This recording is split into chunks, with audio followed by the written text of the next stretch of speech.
Um, Hello everyone, my name is Ajima Obole, and this is Susan Obole, my sister-in-law. We're currently recording this video from Sint-Jan, Brugge.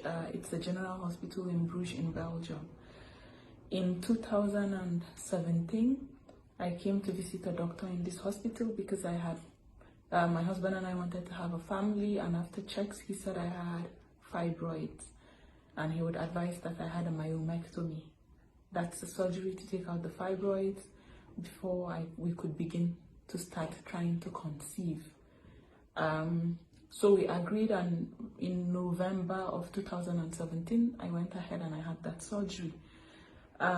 Everything seemed okay. It was a laparoscopy, so I was cut open. He said it was better because of the locations of the fibroids, and everything seemed fine until we came back for a checkup, and he said he couldn't find my cervix. Asked us to come back a while later so he could put me under anesthesia and try to find the cervix, which we returned with my husband. And when I woke up, I saw I had 4 holes on my tummy, and I was wondering if it was the IUD, because he was supposed to put the IUD because he felt my cervix was blocked. He later came in to tell us that he couldn't find my cervix, and so he didn't perform the laparoscopy, and as such he was going to transfer me or refer me to KU Leuven, to a professor in gynecology, which was one of the best to recreate my cervix. We went to KU Leuven, and the professor told me that for the purpose of a pregnancy, a cervix has never been recreated, and he hopes for my sake that there was a little hole in which my period will be able to flow out. And so we waited. So he performed some investigations, did ultrasounds and all to see if he could see my cervix, but he couldn't, and so he ushered my husband and I back into his office, and he said a cervix has never been successfully recreated for the purpose of a pregnancy. He explained to us that the cervix is a muscle which holds the weight of the baby until you're ready to push, and then the baby comes out, and also it protects the fetus from infection.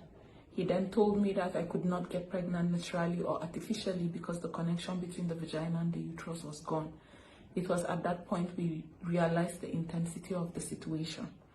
My husband and I then traveled to Nigeria and consulted another professor in gynecology and another fertility specialist, which all advised our best option was surrogacy. We came back to Belgium.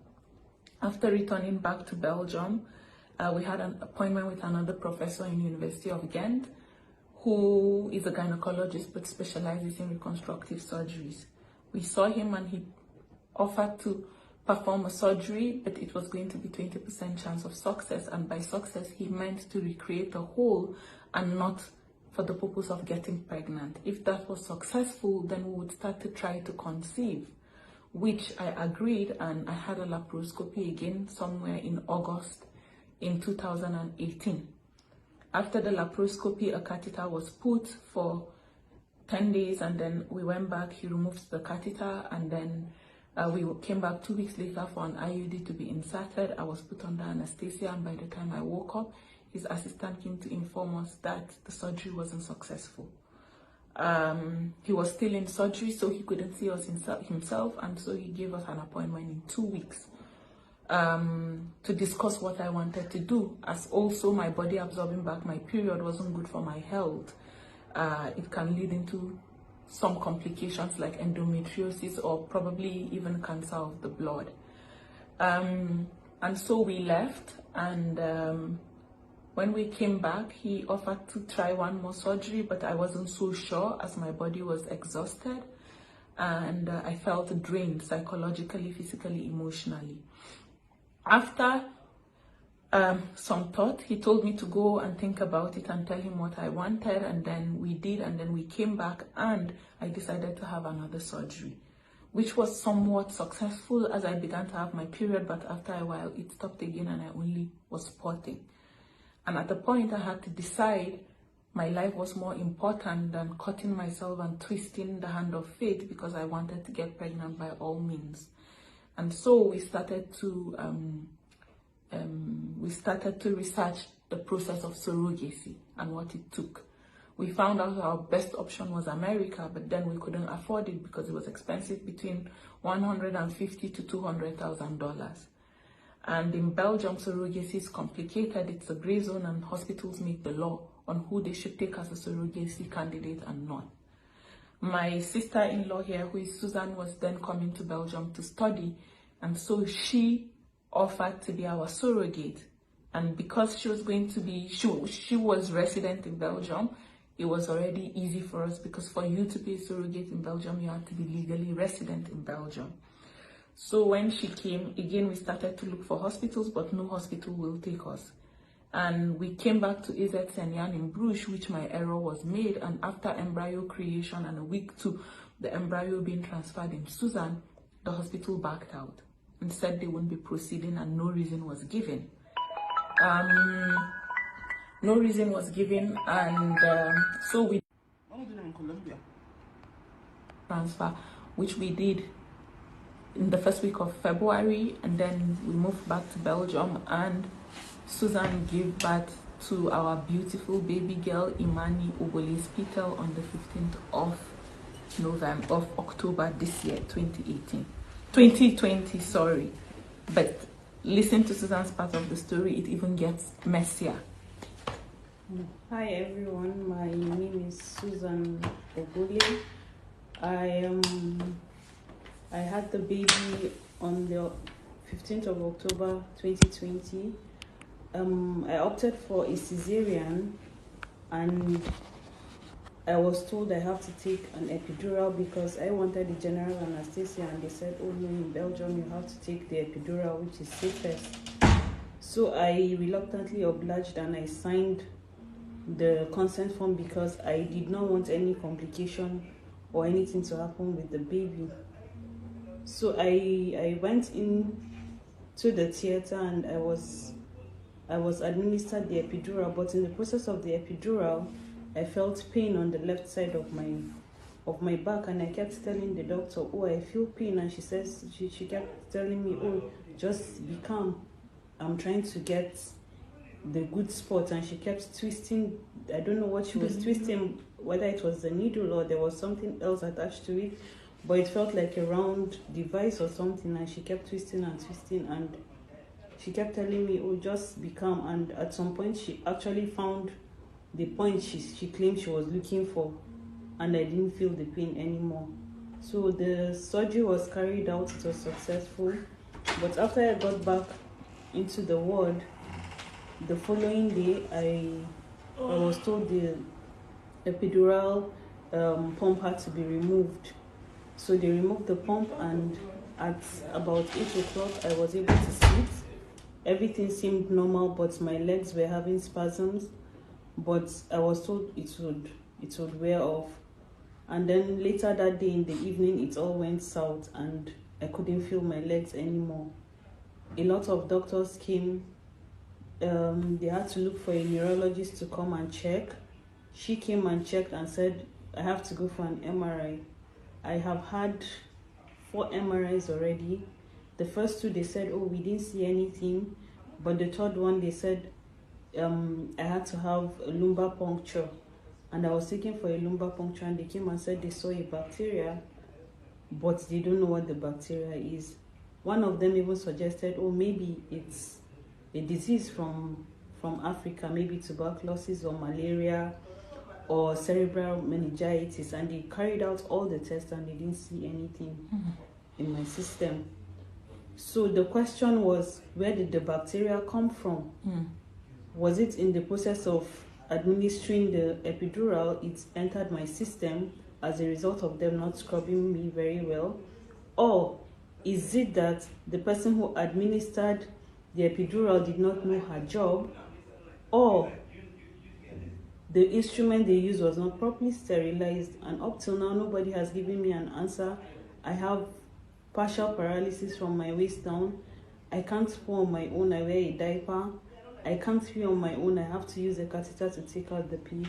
It's been so difficult, and I asked for an apology from the anesthesiologist, and she said, oh, it's a complication, when we had a meeting with the team of doctors that were all involved in the process. So now I have decided that justice must be served. I need justice for this. I came into this hospital, I was on my feet. I was only pregnant, I only came to have a baby, I was never sick. They can check my medical records, I never reported sick during the process of the pregnancy. So I don't know what they are saying. They say it's a bacteria from where only God knows. And they know what happened. And the whole thing just was annoying, because at some point I was told it was a third-year resident that administered the epidural, and her supervisor claimed she just stood by the side and supervised her. So it's just so amazing how I was given to a resident to perform the procedure, and nobody seems to see anything wrong with the whole thing. And I just want to say I deserve justice, and justice must be served to me. And AZ Sint-Jan in Brugge has done me dirty. I was supposed to go home to see my children on the 30th of November, and all to no avail, because I'm sitting in a wheelchair. I can't go home, I can't see my family. So I need justice. It is important to add that nobody has apologized to us. After the meeting we had with them 3 weeks ago or 4, the neurologists haven't even stopped by Suzanne's room. Like, it's just after we realized all this, they brought a rehabilitation doctor who is a black doctor. And for us, why? I feel they dragged him into this for damage control. And also, how can 2 family members of the same race have 2 rare complications in the same hospital? Was a resident also used during my surgery? These are questions. The hospital doesn't even want to apologize. We even said, okay, don't apologize. Let's sit and have a conversation. How do you make our lives easy? What happens to Suzanne's medical bills? Because we're looking for options. We're looking for solutions of where we can take Suzanne for treatment. You know, this has been difficult on the whole family. Suzanne's son turned 5 in November this month, and the daughter turns 3 next month in December. She was supposed to go home. How can they ruin 2 lives of 2 sisters, and nobody is showing any remorse? Nobody feels like we deserve an apology. We feel it's, at first we thought it was subtle racism, but it's not even subtle. It's real glaring racism. Nobody even comes to us. They feel that maybe we're asking for too much. Yes, we deserve that. If we were a family member of one of these doctors, they would have gone above and beyond. Her file was supposed to be sent to UZ Ghent. We kept on pushing. It was sent after a week. We kept on asking them, have you referred? Have you consulted other doctors to find solutions? Have you done this? They say no. Can they do it? How can you ask a patient? I remembered with my case, I was referred immediately. Why are they claiming based on European laws on privacy? You can send inquiries without even disclosing the patient's case or the issue. We also don't think that a bacteria was involved. I don't believe it. I believe that her nerve roots were damaged. If not, why haven't they seen a bacteria? They tried to blame it on malaria, on meningitis, on tuberculosis. We are just so lucky that Susan did not have a bit of malaria in her blood, because they would have held on to that. They also told us that it's a bacteria, and they don't know what the bacteria is. It's a bacteria that is not found in Caucasians or Europeans. It's a bacteria found in Africa. Is this not all racism? And why was a resident used to give her such a delicate and a complicated injection? Why? The neurologist, the anesthesiologist said they will not apologize because they didn't do anything wrong. If they did, in fact, they kept on saying they did everything perfectly. If everything was done perfectly, why is my sister-in-law on a chair? Why? We feel that this hospital deserves to be investigated. Everybody that has done us wrong deserves to be called to book. We deserve a trial. We will not let this go. We will fight it. Yes, we're Africans, we're Nigerians, but we did not come to Europe on a boat looking for a better life. We are both from educated family and comfortable homes. So they will not take us for a ride. Like, if they've done it to other people, they will not do it to us. We will fight this. We will fight this, and we'll make sure the whole world knows of the injustice that was done to me and my sister-in-law. Do you have anything to add? No, for me that's it. Okay. Thank you, and all we can ask is for you to share the video and post and you know, demand that justice is done for us. That's all. And thank you all.